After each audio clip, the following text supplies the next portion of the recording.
नमस्कार, आप देख रहे हैं टीवी 27 न्यूज़ और मैं हूं विवेक पाठक।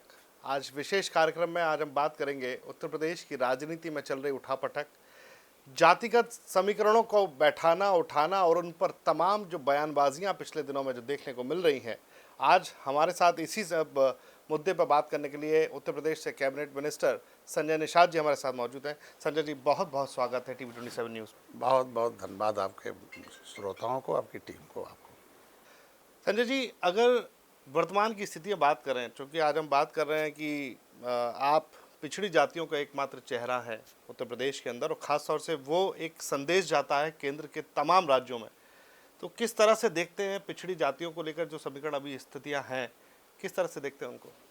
देखिए, नाम से ही पता चल जाता है कि अगड़ी कौन है, पिछड़ी कौन है, फॉरवर्ड और बैकवर्ड। और जिस गाड़ी में बैक गियर लगा रहेगा वो आगे कहाँ से जा सकता है। तो गियर हटाने के लिए, आगे लाने के लिए हमें कोई टेक्नीशियन चाहिए, कोई ड्राइवर चाहिए। तो आपने देखा होगा जिस तरीके से political godfather of milkman, political godfather of leatherman पैदा हुए, तो अब political godfather of leatherman को देखिए कि कैसे उनके साथ बैकवर्ड भी नहीं थे, वो तो ड्रॉप लाइन में थे, और ड्रॉप लाइन से कैसे अप लाइन में आ गए। जब तक पॉलिटिकल गॉड फादर ऑफ लेदरमैन नहीं थे तब तक दलितों की माँ के कोख से हरवा पैदा होते थे।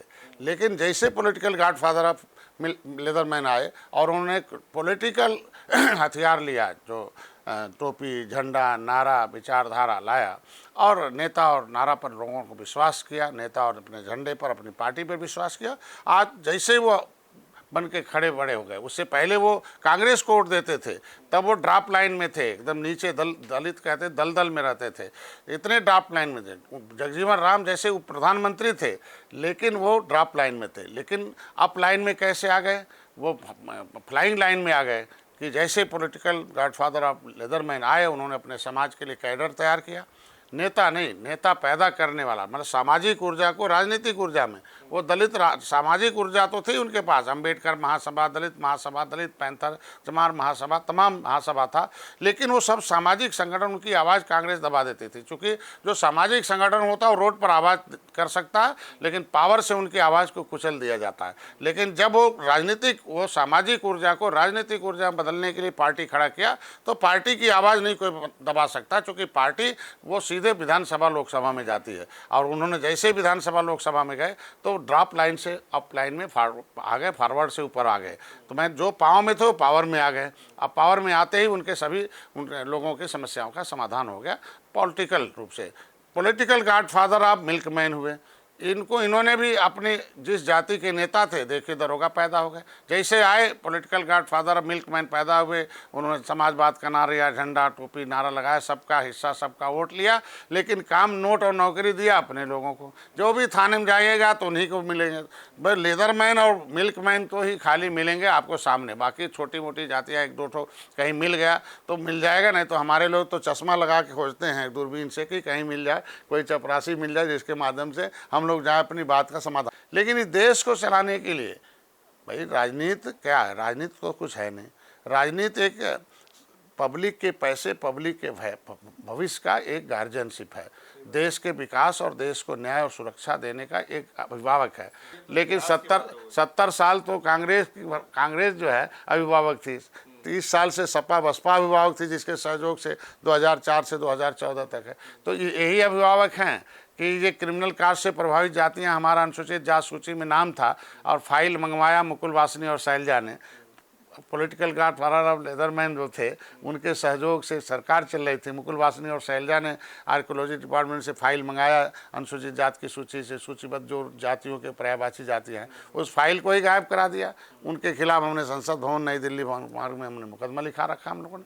तो ये इस फाइल गायब कराने वाली, इन जातियों के साथ धोखा देने वाली जातियों को, पार्टियों को सत्ता से हटाना जरूरी था। इसलिए निषाद पार्टी का गठन हुआ और इनको हटाकर सत्ता से उत्तर प्रदेश से शुरुआत हुआ।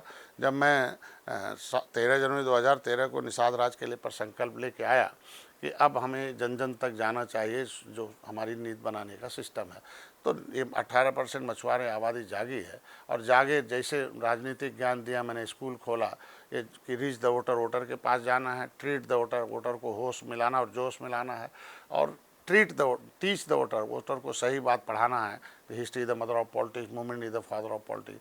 राजनीति जो होती है वो इतिहास जो होता है राजनीति की माँ होती है।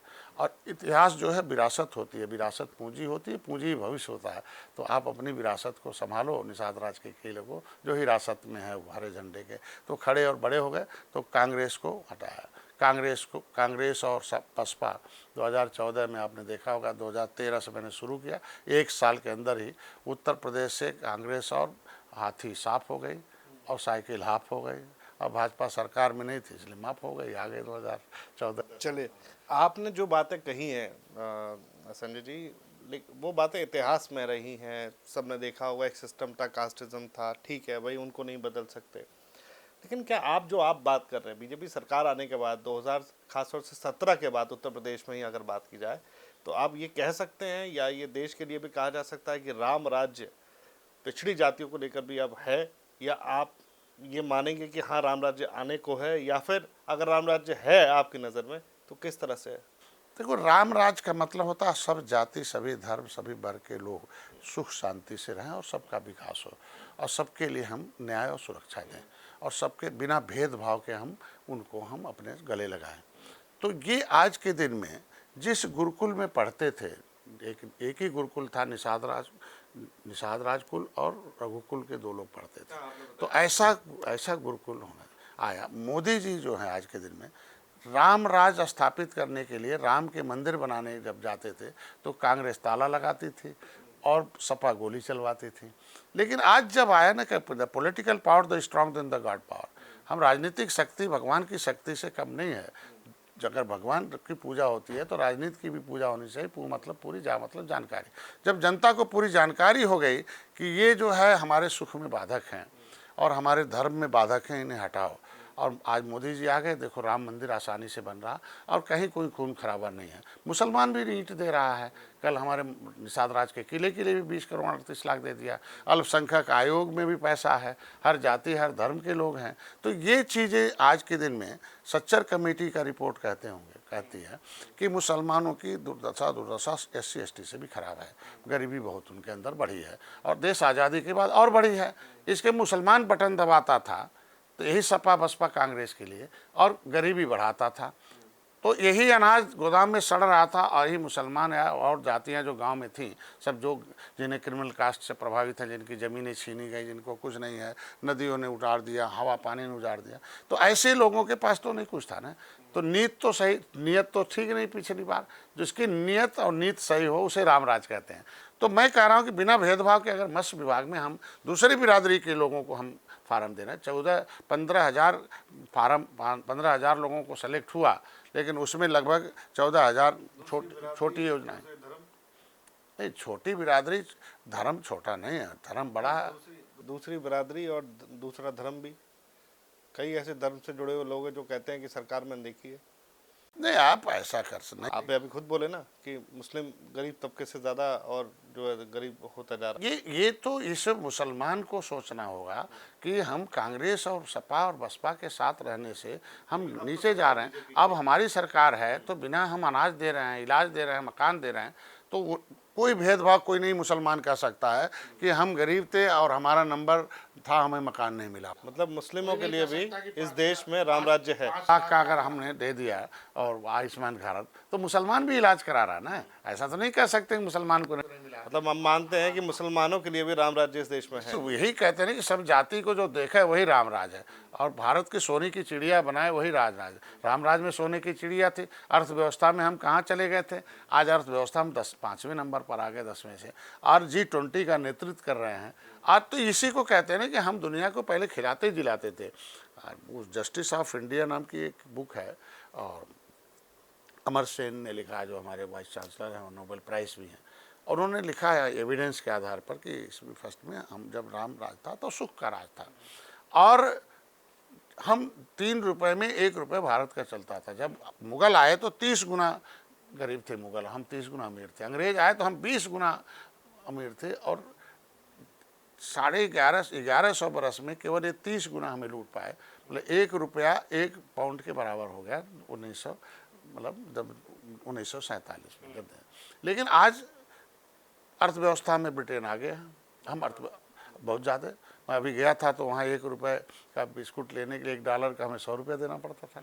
तो इकोनॉमिक पॉलिसी उनकी मजबूत हो गई, हमारी कमज़ोर हो गई। तो क्या ये इकोनॉमिक पॉलिसी को चौपट करने के लिए थोड़ी लोकतंत्र की स्थापना हुई थी? आज हम इकोनॉमिक पॉलिसी पर हम लोग 39 दलों ने इकट्ठा होकर तय किया है कि उत्तर प्रदेश की अर्थव्यवस्था तीसरे नंबर पर लाना है और उसके बाद वाली सरकार में जाके 1 नंबर पर लाना भारत को और दुनिया में शक्तिशाली बनाना और गरीब कल्याण योजनाएं हैं वो कहाँ पर उतारना। और 39 पार्टियों ने तय किया कि हमारे मुखिया मोदी होंगे, उनके नेतृत्व में हम चुनाव लड़ेंगे और योगी आदित्यनाथ उत्तर प्रदेश में हमारे सहयोगी होंगे और सपने को साकार। एक अभी आपने बोला कि गॉड मैन फॉर मिल्कमैन, इन्होंने एक पार्टी बनाई, समाजवादी पार्टी की शुरुआत हुई।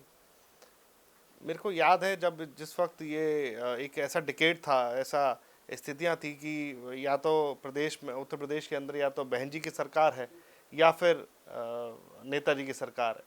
बहन जी की सरकार होती थी तो उस वक्त पिछड़ी जातियों की बात होती थी, जो है अल्पसंख्यकों की बात होती थी, तुष्टीकरण करके नेताजी ने अपनी स्थितियां जो बनाने की कोशिश की, जिस तरह के आरोप आप लोगों की तरफ से भी वहाँ गए।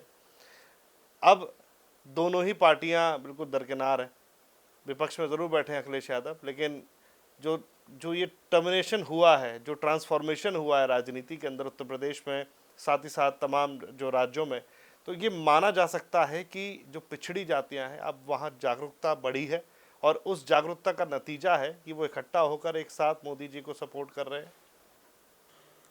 देखिए, किसी को धोखा दिया जाता है, कहते हैं धोखा हम दे रहे हैं, लेकिन रिजल्ट धोखा खाने वाला होता है। दिया किसने धोखा? और दलितों के नाम पर बसपा की सरकार बनी, लेकिन दलितों में 66 समूह अनुसूचित जाति की सूची में और हमको लगता है कि 45 समूह अनुसूचित जनजाति की होगी। तो ये सारे समूहों में लिखा हुआ है कि उत्तरा दक्षिणा मोची अहिरवार गहिरवार लेदरमैन है। 1961 में पहली जनगणना 1931 में हुई, 1941 में हुई, 51 में सरकार नहीं थी और जब सरकार बन गई केंद्र में तो उसमें चीफ सेक्रेटरी ने लेटर लिखा कि 1931-41 की जनगणना के अनुसार SC/ST को रखा जाएगा, उसी हिसाब से उनको देखा जाएगा। लेकिन 1961 में पहली जनगणना हुई, उस जनगणना में लेदरमैन की जनगणना हुई, वाशरमैन और फिशरमैन की जनगणना। हम 70 लाख थे उस समय 1961 में हमारी गिनती हुई। और लेकिन जब हमारी 1991 में आने के बाद हमारी उपजातियों को पिछड़ी में डलवा दिया इन लोगों ने, हमारी गिनती इन लोगों ने कराते कराते 7,000 कर दी। 70 लाख से 7,000 ये मारने वाली जाति है, ये भेदभाव है, इसे कहते हैं धोखा देना। सपा पिछड़ों से निकालती थी, हमें अनुसूचित में डालती थी और बसपा अनुसूचित में हमें स्टे ले लेती थी। वर्ग 3 की ज़मीन हमारी, वर्ग 3 वर्ग 6 ज़मीन जो थी ये आसामी दर था निषादों को, ये उसके मालिक थे। मतलब आसामी मतलब होता कि ये मुगलों ने, अंग्रेज़ों ने कि ये इसके हकदार हैं, यही मारेंगे खाएंगे। तो वर्ग 3 वर्ग 4 वर्ग 5 6 की ज़मीन बहन जी ने छीन लिया और राज्य सरकार को दे दिया और पट्टे पर देने लगी। तो किसी की रोजी रोटी छीनेंगे तो सत्ता तो छीनेगा ना वो। तो दलितों के नाम पर केवल ये लेदरमैन का भला किया। आखिर दरोगा क्यों नहीं धोबी का बेटा बना हुई? हम कहते हैं कि हमारे यहाँ डोम थे, उसका बेटा क्यों नहीं बना? जब और जातियाँ 66 समूह थे तो 66 समूह का हिस्सा सामाजिक न्याय मंत्रालय कहता है कि 66 समूह का हिस्सा केवल लेदरमैन खा लिए और 27% जो रिजर्वेशन का केवल मिल्कमैन लिया। तो जब आप और जातियां हैं, पिछड़ों के नाम पर आप राजनीति कर रहे हो, तो और जातियां क्यों नहीं दरोगा बनी और DM कलेक्टर क्यों?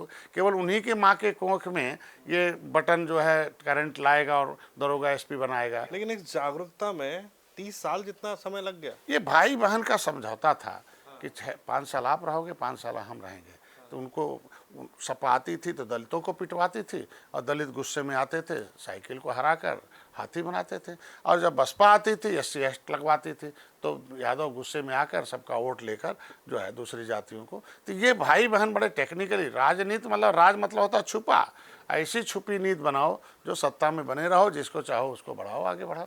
तो ये लोग 30 साल से भाई बहन रहकर एक नंबर पे थे। भाई जब देश आज़ाद हुआ तो पंडित जवाहरलाल नेहरू प्रधानमंत्री बने, तो पंडित जवाहरलाल नेहरू के साथ सारे ऊपर हो गए, मुसलमान भी उर्दू में रहते थे। तो ये आज के दिन में सबसे दलदल में रहने वाले 8 सबसे नीचे वाले रहते हैं। हम पहले 1 नंबर पर ब्राह्मण, 2 नंबर पर क्षत्रिय हो गए, 3 नंबर पर बनिया हो गए, 4 नंबर पर मुसलमान हो गए, 5 नंबर पर कुर्मी हो गए, 6 नंबर पर लाला हो गए, ऐसे ही 7 नंबर पर निषाद हो गए, 8 नंबर पर हम दलित हो गए। हमारे साथ और जातियाँ थी, लेकिन जैसे ही ये लेदरमैन पॉलिटिकल गॉडफादर हुए तो 8 नंबर से सीधे 1 नंबर पर आ गए। और हमारे बगल में रहने वाले यादव, उन्होंने पॉलिटिकल गॉडफादर ऑफ मिल्कमैन बनाए हुए 1 नंबर पर, 1 नंबर 2 नंबर ये 30 साल से रहे। अब हम जो है नीचे आ गए, हम अब नीचे आ गए, सब मुसलमान भी नीचे आ गए, अब हम 9 नंबर पर आ गए। और जब 9 नंबर पर हमारी गिनती होगी, अब 0 हो गए। तो कौन 0 बनना चाहता? सारी जातियां जो पिछड़ी जातियां थी वो घटकर 1 नंबर 2 नंबर ये हो गए, और नीचे अब 9 नंबर पर आ गए। 9 के बाद होता है 0, तो काहे जातियां 0 बनने जाएंगे? तो जागरूकता आने के नाते इन जातियों ने इकट्ठा होकर कहा, ये 0 बनाने वाले को हटाओ और हीरो बनाने वाले डॉक्टर संजय के साथ आओ, मोदी योगी के साथ आओ। ये आगे इसका परिणाम है, ये लोग सत्ता से बाहर हैं। चलिए, ये बात हो रही है, चलिए अब तक तो स्थितियां दिखाई दे रही हैं सामने, लेकिन संजय जी, सबसे बड़ा सवाल ये है कि पार्टी में अगर बीजेपी की बात करें, एनडीए की बात करें, तो कई जो है दलित चेहरे हैं जो कि नेतृत्व कर रहे हैं इस समय दलितों का, पिछड़ी जातियों का। अभी राजभर साहब ने भी दोबारा से वापसी की है एनडीए में, अपने गिले शिकवे हटाकर। मतलब हर फ्रंट पे अलग अलग जाना जातियों के हिसाब से, और बात हम एजेंडा रखते हैं हिंदुत्व का। देखो, हिंदुत्व एक विचारधारा है जो हमने अब तक देखा है, और हिंदुत्व उस विचारधारा जो बिना विचारधारा से कोई आदमी है। ये दोनों बैलेंस कैसे की जा सकती हैं? क्योंकि जब आप बात धर्म की करेंगे, हिंदुत्व की करेंगे, तो वो जातियों को कैसे बैलेंस करना चाहिए? देखिए, ये हिंदुत्व एक विचारधारा है। उस विचारधारा की वजह से सारे लोग के अंदर एक विचारधारा थी कि हम एक वर्ग, जब इस्लाम धर्म आया और तलवार लेके लोगों को गर्दन पर रख के धर्म बदलने लगे, तो लोग इंक्लूड हुए, इकट्ठा हुए सारे जातियों में। पहले हम लोगों का सुबह प्रार्थना पढ़ाया जाता था, जिस देश जात धर्म में जन्म लिया, बलिदान उसी पर हो जाओ। तो ये धर्म और देश और जाति पर बलिदान होने के लिए प्रार्थना कराया जाता था। तो ये बाहर से विदेशी आक्रमणकारी आए तो सारे लोग उसकी, अब हम ये हिंदुस्तान है और हिंदू बन जाओ और इकट्ठे हो जाओ। लेकिन निश्चित रूप से अपर कास्ट के लोगों की कुछ गलतियां हैं 70 साल में, ऐसा नहीं कहा जा सकता। उत्तर प्रदेश में कांग्रेस ने सारी जातियां नहीं, मैं फिर आपको इसमें टोक रहा हूँ, माफ़ कीजिएगा। आपने कहा कि अपर कास्ट की गलतियां हैं, तो अपर कास्ट पॉलिटिकल है या ये सोशल है? नहीं, पॉलिटिकल गलती भी है और सोशल गलती तो थी। इनको गले लगाते तो दलित क्यों बाहर जाते हैं, गले लगाते तो निषाद और पिछड़ी जाते हैं क्यों अलग जाते हैं।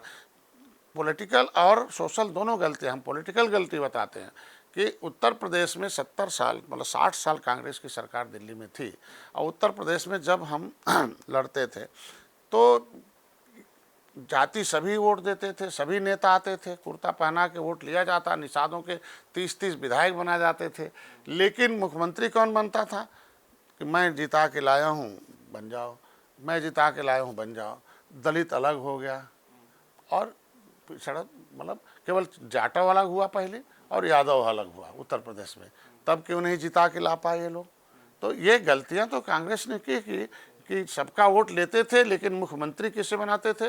अब मुख्यमंत्री जिसका होता था, दरोगा, पुलिस, एसपी, आईजी, डीआईजी उसी का हो जाता था, उसी की बात मानी जाती थी, बाकी जाते उपेक्षित हो जाते थे। तो ये जातियां जब आवाज़ उठाना शुरू की तो भी कुचलने का काम शुरू किया कांग्रेस ने। भाई, कांग्रेस की सरकार थी और सपा की सरकार थी, तो ये सारे लोग जब भी कोई आंदोलन करता था उसे कुचल दिए। जैसे देखो, हमारे यहाँ महेंद्र सिंह राजपूत, धनीराम वर्मा, रघुवर दयाल वर्मा, मनोहर लाल निषाद, जयपाल कश्यप, झूरी बिंद, ये जमुना निषाद, फूलन देवी, ये जो भी नेता हमारे समाज का हक हिस्सा मांगने आए कि हमारी आबादी 18% है, हमें टिकट दे दो, टिकट केवल मांगते थे। अब इनके पास कोई सेना नहीं थी, सब मारे गए। मतलब मनोहर लाल निषाद रैली की लखनऊ में, बहुत बड़ी रैली की हजरतगंज महल पार्क में, कांग्रेस ने कहा कि आप पता करो कि आप बड़ा, अगर समाज तुम्हारे साथ रहेगा तो मुख्यमंत्री बन जाओ, बना देंगे। उन्होंने पूरा का पूरा, और फूलन देवी का उस समय वो था, फूलन देवी को छोड़ा जाएगा, उस समय मनोहर लाल निषाद ने पूरे प्रदेश के लोगों को बुलाया और बहुत बड़ी रैली हुई लखनऊ में, और उसमें मुलायम सिंह को भेज दिया। अब मुलायम सिंह से अंदरूनी समझौता हो गया, अर्जुन सिंह से कांग्रेस ने करा दिया कि भाई हम बोल देना छुड़ाने का। अब वहाँ आया कि हम लोग फूलन देवी के रिहाई के आंदोलन के नाम पर जो है रैली हुई। मुलायम सिंह को अध्यक्षता के लिए भेज दिया। जो अध्यक्ष होता है बाद में बोलता है, वो जो कुछ बोल देगा कोई काउंटर करने के लिए तैयार नहीं रहता। अब कार्यक्रम के मुख्य अतिथि हुए मनोहर लाल निषाद। पहले बोल के निषादों को कह दिया कि भाई हम कोशिश करेंगे, हम लोग फूलन देवी को रिहाई करने के लिए और निषादों की हिस्सेदारी के लिए। माननीय मुलायम सिंह अध्यक्ष थे, इन्होंने कह दिया कि नहीं मैं छुड़वा दूंगा। बात हो गई कांग्रेस से, फूलन देवी को रिहा चाहते हो, कहे हाँ रिहा चाहते हैं। अब निषाद आए थे, उनके चेहरे पर मनोहर लाल निषाद को मुख्यमंत्री बनना था, मनोहर लाल को। अब फ्रंट करा दिया कांग्रेस ने जो है मुलायम सिंह को, और भाई तय था मुख्यमंत्री अर्जुन सिंह उनके थे, उनको समर्पण करवाना था, वो करा दिया और मुलायम को हीरो बना दिया। और उसी साख में आज देखो सारे नेता हमारे पॉलिटिकली मर्डर हो गया। तो ये बेईमानी आज कांग्रेस को, कभी निषाद एक वोट देने के लिए उत्तर प्रदेश में तैयार नहीं है। ये बेईमानी समाजवादी पार्टी को जब जान गए, एक वोट देने के लिए तैयार नहीं है। और पता है ना कि एक वोट हाथी को देने के लिए तैयार नहीं है कि हमारा आरक्षण छीनती है, हमारा रोजी रोटी छीनती है, ये हमें मूर्ख बना के जब हम अनुसूचित जात की सूची में मझवार के नाम से तारक हैं। तो और जब मैं आया आंदोलन किया, रेल आंदोलन, तो गोली मारवा दिया, एक भाई मारा गया। जब हम अपना हक हिस्सा मांगेंगे और गोली मरवा दो, केंद्र की सरकार, रेल केंद्र का है, हम केंद्र सरकार के खिलाफ आंदोलन कर रहे थे रेल पर, तो उत्तर प्रदेश सरकार को गोली चलाने का क्या मतलब था? क्यों पुलिस ने गोली चलाई है? मेरे भाई को मरवा के 302 का उल्टे में मुल्जिम बना दिया। और पूरे मैं 7 महीने जंगलों में घूमता रहा, रेड कार्ड, मतलब सभी पुलिस के पॉकेट में हमारा फोटो डलवा दिया कि जिंदा चाहे मुर्दा लाओ। तो ये जातियों के साथ जब अन्याय करेंगे तो खिलाफ होंगे ना। तो आज के दिन में आज इन्होंने, ठीक है, उसको भूल के हम 2017 में मैंने लड़ा और सपा बसपा हार गई। 70 सीट हम लड़े, 70 पीस पार्टी लड़ी, और 70 सीट पर हम 3000 4000 वोट पाए, 20,000 40,000 50,000 तक वोट पाए। और ये सपा 4000 3000 वोट से हार गई, बसपा भी हार गई और भाजपा जीत गई। तो इनको एक विधायक मेरा बना। फिर ये हमारे साथ 2018 में आए कि नहीं है, हमने कहा बसपा आएगी तो आएंगे, चूँकि अब दलितों और पिछड़ों की राजनीति हम करते हैं।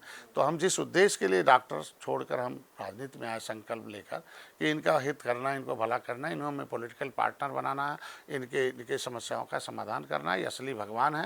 ये जो है रोड पर घूम रहे हैं जो वोटर हैं, ये असली भगवान है। इन्हें 15 दिन पौवा पिलाया जाता है, खिलाया जाता है, वो डलवा के बेहोश करके ले लिया जाता है। इनको हम मंदिर में लाएंगे। ये मंदिर में जिस तरीके से बसपा मंदिर में लाई है जाटव को, आप यादव मंदिर में आया, इसका पूजा हो गया, इतना वोट है, इसको नहीं छुआ, उनके गांव में दारू झंडा नहीं बटेगा, पर्चा नहीं बटेगा, या बाकी की जातियों को बिकाऊ पियाओं का लेवी लगा, इन पर हम पार्टी का लेवी लगाएं। 2018 में आए, जीत गए गोरखपुर, फूलपुर, कैराना, नूरपुर, 4 सीटें जीते। भाजपा की सरकार थी, विपक्ष में हम लोग इकट्ठा हुए, सब जीत गए।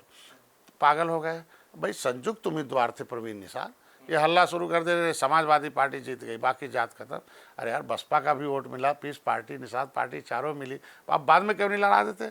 2019 में हो गया कि हम लड़ेंगे, हमें एक सीट निषाद पार्टी को मिलेगा। हम महाराजगंज तैयारी की 1 साल से, बाद में इन्होंने उसे बंद कर दिया। नहीं प्रवीण जी को नहीं, गोरखपुर आप लड़ो और सपा के सिंबल से लड़ो। हम क्यों लड़ेंगे भाई? प्रेस ने पूछा क्यों? तो आप एक नाम लेना गुनाह समझते थे। मतलब समाजवादी पार्टी के नेता समाजवादी पार्टी को जब हम जीते 4 सीट, सपा बसपा कांग्रेस को मिटा दिया था मोदी जी ने 2017 में, लेकिन 2018 में हम चारों सीट जीत गए। एक लाइन का इसमें रह गया कि हम जिताए 2018 में, इन लोगों को हीरो बनाए। हाँ, सपा बसपा एक हो गई, 2019 में फिर एक हो गई और हम लोगों को किनारे कर दिया।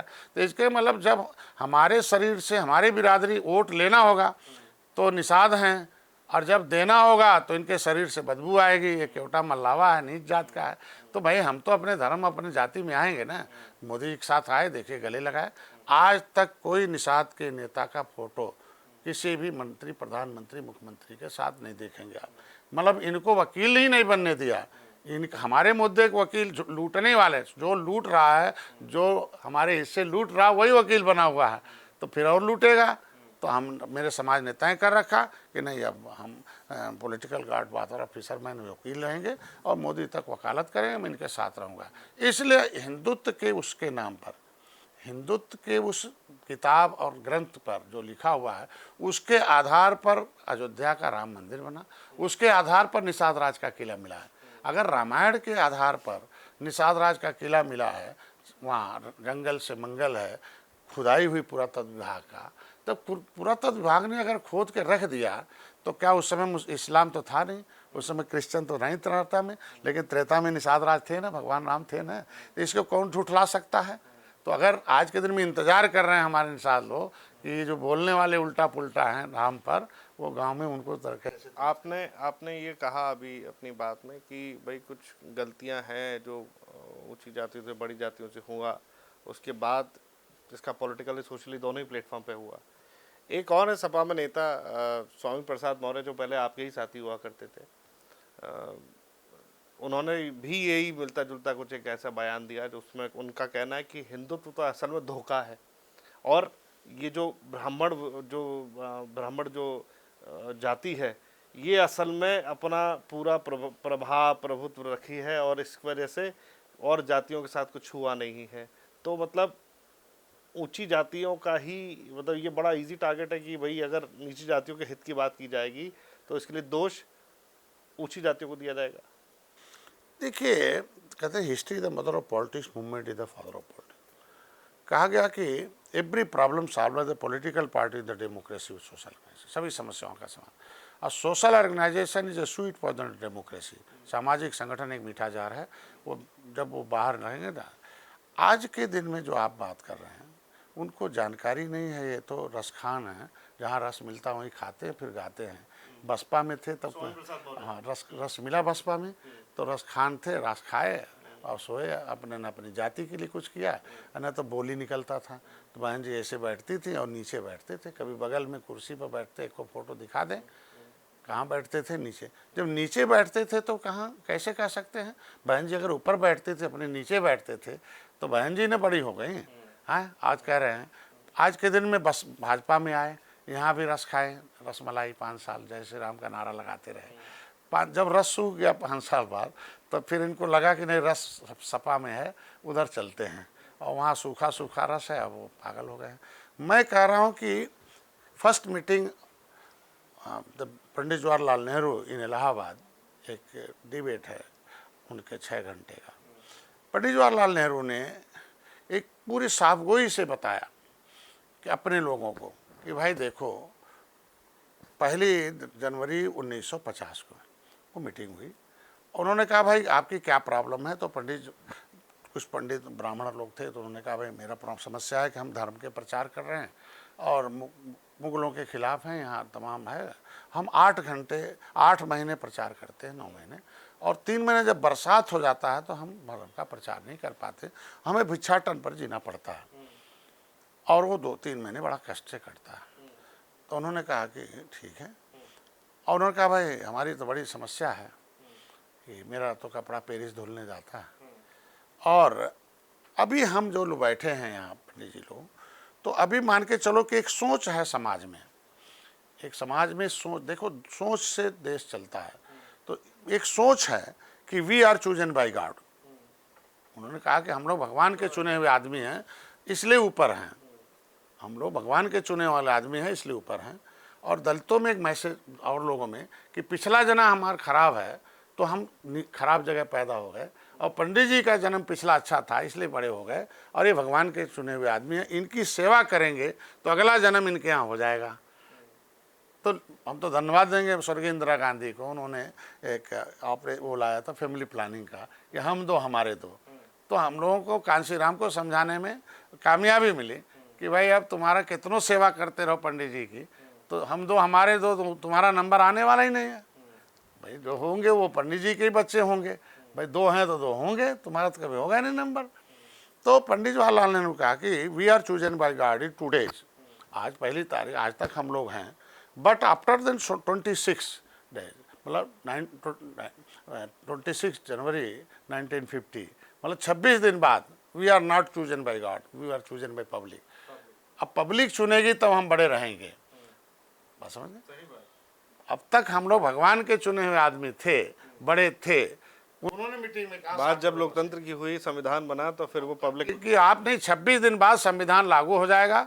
संविधान लागू होने से पहले की बात कर रहा हूँ कि उन्होंने कहा 26 तारीख को, 26 दिन बाद संविधान लागू हो जाएगा। आज ही अपने दिमाग में हटा दो कि हम we are chosen by god but chosen by public. अगर हम we are chosen by public, public चुनेगी तब आप बड़े रह जाओगे ऊपर। कहना क्या होगा? कहें संविधान समस्याओं का समाधान है, तिजोरी है, ये तुम जो चाहो वो संविधान से पाओ। अगर सम्मान चाहते हो, बड़ा रहना चाहते हो, ऊंचा रहना चाहते हो, बड़े बन के रहना चाहते हो, तो जब जनता वोट देगी तब बड़े रह पाओगे। और जनता से वोट लेना पड़ेगा, चाबी उसके गांव में है। तब जब कह दिया कि इस तिजोरी के समस्याओं का अगर आप बड़े हो, पंडित जी हो, ठाकुर साहब हो, अगर तुम चाहते हो कि हम बड़े रहें तो आपको जनता का वोट लेना पड़ेगा, नहीं तो फिर बड़े नहीं रह पाओगे। उन्होंने राजनीति को समझ लिया, और जब राजनीति को समझ लिया, पॉलिटिकली स्कूल खुल गया उनका, तो आप 60 साल देखो कौन लोग बड़ा रहे। ये तो कांग्रेस ने व्यवस्था की ना।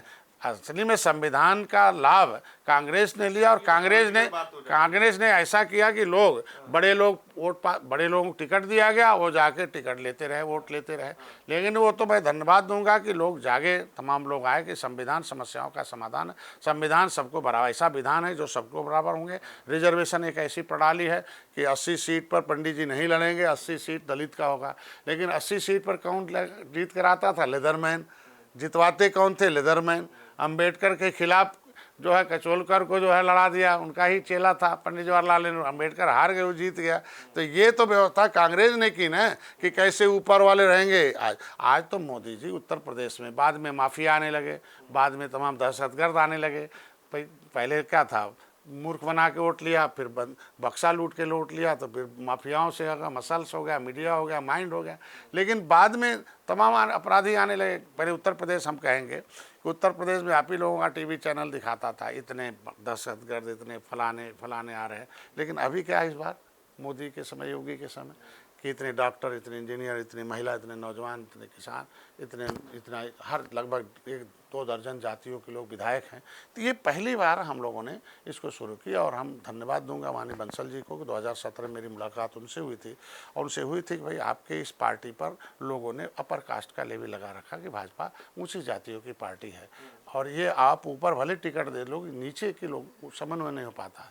तो नीचे लोगों को भर्ती शुरू करिए, मंडल स्तर पर, बूथ स्तर पर, कि वो धीरे धीरे अपने लोगों को बात करें, और नीचे से जुड़ेगा कि नहीं ये सबकी पार्टी है, तब जाके होगा। मैं अपने को गौरवान्वित हूँ कि आज के दिन में भारतीय जनता पार्टी ने मंडल में जो चुनाव होते हैं, हर जाति को उसमें रखा जाता है, हर मोर्चे बना रखा है जिसने अपनी बाती की बात करो।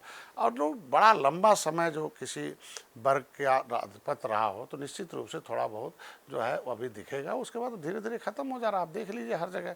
तो आज मोदी जी, अमित शाह जी, मोदी जी ने एक ऐसा सिस्टम बनाया कि निचले पावदान पर रहने वाला, अगर भारतीय जनता पार्टी एक सिद्धांत है कि निचले पावदान पर रहने वाले व्यक्तियों को हम दें। भाई कभी जो स्वामी विवेकानंद ने कहा था, हे सूर्य जैसे चमकने वाले लोग, प्रकाशित लोग, अब समय बदल गया है, अंधेरे में रहने वाले लोगों को अवसर दो, नहीं तो अंधेरे वाले आप आ जाएंगे तो आपको अंधेरे में जाना पड़ेगा। तो आज मोदी जी अवसर दे रहे हैं अंधेरे में रहने वाले। तो ये कहा नहीं जा सकता हिंदुत्व मतलब सभी लोग मिलकर। लेकिन सर जो आप बात कर रहे हैं, मतलब चलिए ठीक है, मैं इस बात से सहमत हूँ, और हो भी जाएं अगर हम सहमत कि ठीक है, अब पिछड़ा जाति के लोग जो बढ़ रहे हैं, उनका योगदान बढ़ रहा है, उनकी स्थितियाँ बदल रही हैं। लेकिन ऐसा क्यों होता है कि चुनाव आते आते दलित एक एजेंडा बन जाता है, दलितों के नाम पर खबरें सुर्खियों में चलने लगती हैं। आप मध्य प्रदेश देखिए, चुनाव होने जा रहा है वहाँ पर, और 3-4 ऐसे वाक्य पिछले 1 हफ्ते में ऐसे हैं कि हमने अखबारों में देखे हैं कि एक थाने के अंदर पुलिस में ऐसे दलित युवक की पिटाई की, उसकी मौत हो जाती है। ये असल में एजेंडा ही क्यों बनता जा रहा है? जब सर्व समाज की बात होती है, सबको साथ लेके चलने की बात होती है, राम राज्य की आप जिस तरह की बात कर रहे हैं, तो यहाँ पर ये दलितों का एजेंडा बनना ही क्यों है? और इस तरह के बयानबाजी जैसे स्वामी प्रसाद मौर्य ने दिए हैं, वो डिफ्रेंशिएट ही क्यों करना? वो तो सीधे हिंदुत्व आघात करते हैं। खैर, लेकिन मैं सवाल वही रखूंगा कि अगर सिर्फ एजेंडा की बात करें तो दलितों पर एजेंडा आप सही मानते हैं? देखिए, दलित जो शब्द है ये संवैधानिक शब्द नहीं है। पॉलिटिकल शब्द है, संवैधानिक शब्द है। वो अनुसूचित जात, अनुसूचित जनजाति और और उनका शब्द है पिछड़ा, बैकवर्ड। संविधान में दो शब्द हैं, एक बैकवर्ड है और एक अदर बैकवर्ड है और एक फॉरवर्ड है। तो फॉरवर्ड है और बैकवर्ड मतलब जो अनुसूचित जात, अनुसूचित जनजाति, और अदर बैकवर्ड मतलब जो अब बाद में चिन्हित किए गए कि वो सोशलिस्ट हैं। तो ये जो दलित और मुसलमान दो भोजन थे भाजपा के 70 साल से वोट देने वाले, वोट बैंक उनके थे कांग्रेस के। वो चाहती है कि हमेशा ये उसी रूप में रहें और वोट देते रहें। जितने अधिकारी कर्मचारी हैं वो 70 साल 60 साल कांग्रेस रही है और सपा बसपा उत्तर प्रदेश में रही है और प्रदेशों में। तो इनके अधिकारी कर्मचारी अंदर हैं, तो अंदर से तो वो हाथी साइकिल और पंजा हैं, ऊपर से जब सरकार हमारी है तो कमल बन के आ जाते हैं। लेकिन मौका पाते फिर उन्हीं का काम करते हैं कि फिर उनकी सरकार आ जाए, फिर आ जाए। तो मुसलमान जहाँ है तो जब वो त्यौहार मनाता है तो त्यौहार नहीं हो तो तलवार मनाता ना, तलवार भांजते हुए आता है। कभी आपने देखी कोई त्यौहार मुसलमान का ऐसा नहीं देखे होंगे कि जो बिना तलवार के चलता हो। और तलवार निकलते ही साहब क्या होता है कि गर्दन कटा था हिंदुओं का, मतलब देश के, इस देश के नागरिकों का। तो मुसलमान जहाँ हैं, मुसलमान बोलते ही सबको हिंदू बनना पड़ेगा ना, वो तलवार लेके निकलेगा तो। और आज हमारी सरकार ने तलवार बंद कर दिया, कहा नहीं शांति से धर्म मनाओ, नहीं तो ये मतलब त्यौहार है तो त्यौहार, तलवार नहीं है। तो आप देखो सब लोग आराम से भारतीय बन के काम कर रहे हैं। तो ये कांग्रेस का एजेंडा रहा कि मुसलमान और दलितों के सहारे हम, मुसलमान उत्तर प्रदेश में आया, फिर देखो कैसे ताला बंद किया, गोली चली तो अखिलेश के साथ चले गए, और दलित जो है बहन जी के साथ आ गए। और 2004 से 2014 तक ये सपा बसपा के सहयोग से केंद्र की सरकार चलती रही।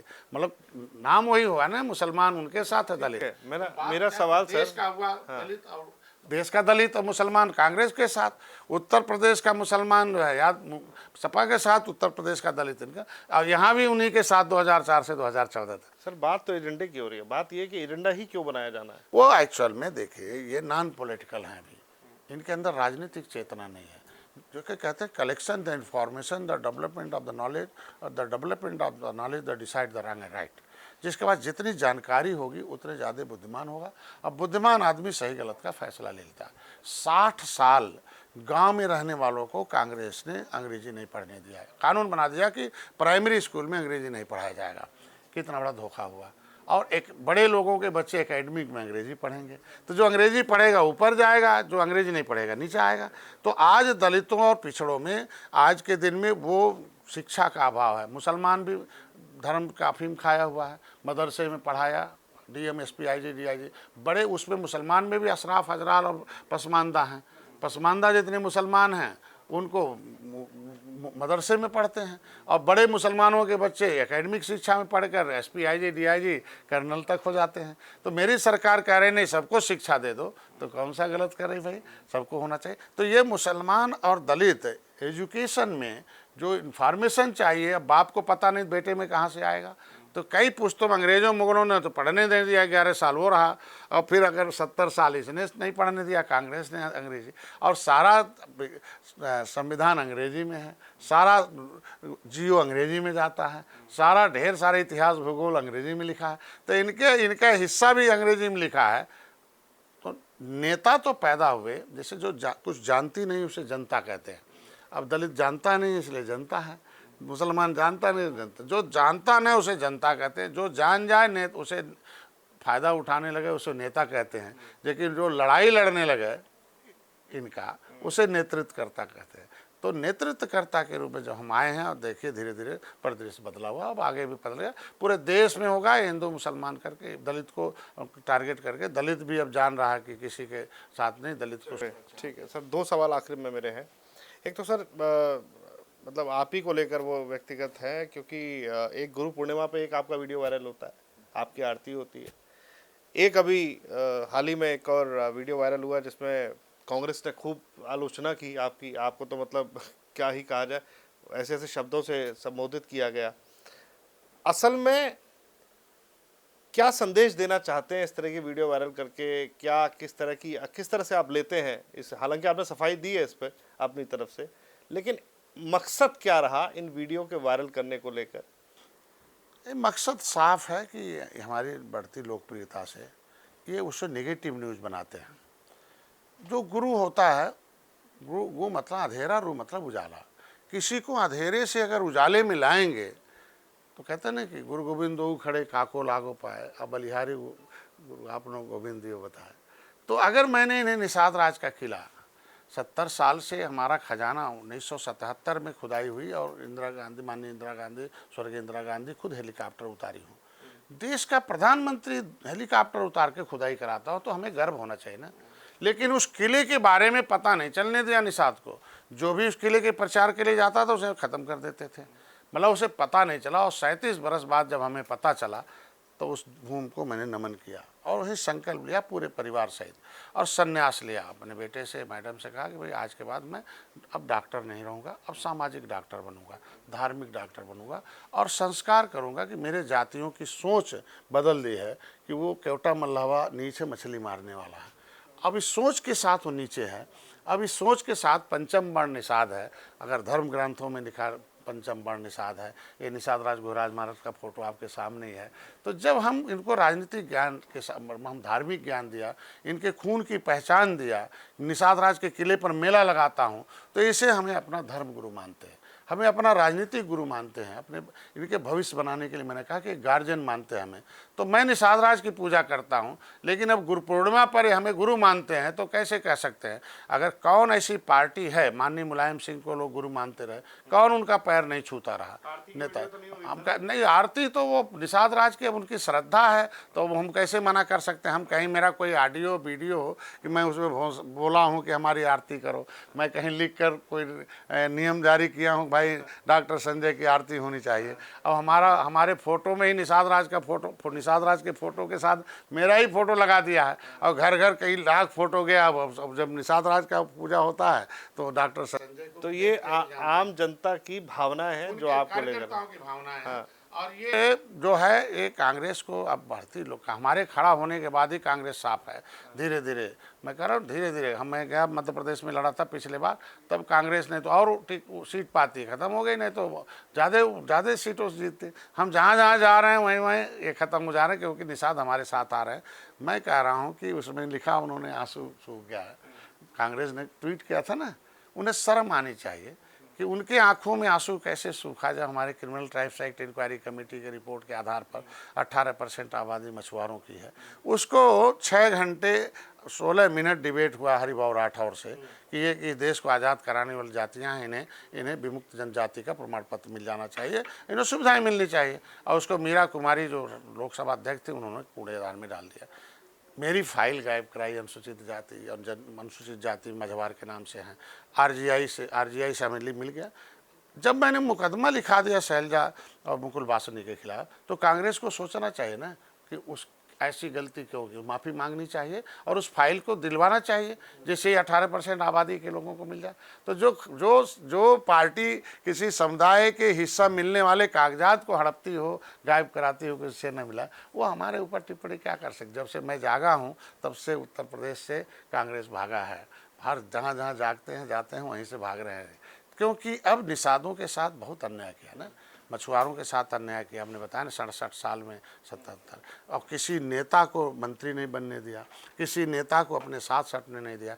यही दिल्ली है, कॉन्स्टिट्यूशनल क्लब में हमारे एक